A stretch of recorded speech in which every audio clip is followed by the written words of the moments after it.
Parfois on aime quelqu'un d'une manière qui dépasse les mots. Pas un amour flou, pas un frisson qui passe. Un coup de lumière. Une évidence intérieure qu'aucune logique ne peut expliquer.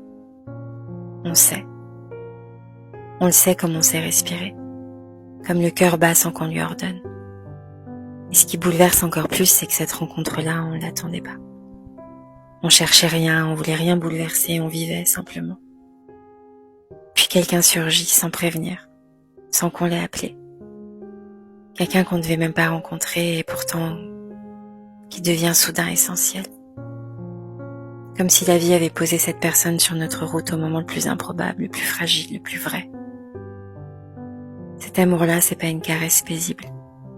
C'est un souffle qui renverse, un courant qui traverse la peau, un feu qui éclaire des pièces entières de nous qu'on croyait condamnées.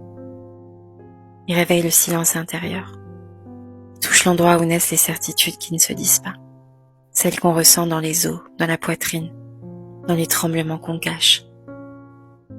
Mais parfois c'est pas le bon moment. Pas parce que l'amour manque, non, parce que l'amour déborde.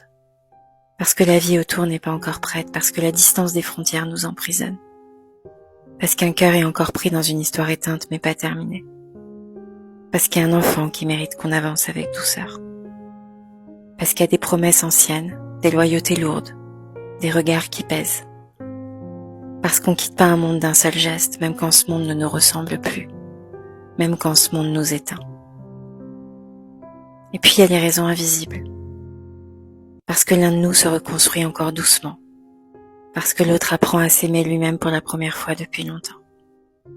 Parce que parfois l'univers protège deux êtres qui se trouvent trop tôt, en leur demandant d'attendre un peu avant de se reconnaître pleinement. Parce que certains amours ne peuvent éclore que dans une version de nous-mêmes que on n'a pas encore achevée. Alors on aime. En silence, en tremblant, en retenant ce qui brûle trop. On aime avec gratitude, avec douleur, avec joie. On aime parce que dans ses yeux, on se reconnaît plus vrai que dans n'importe quel miroir.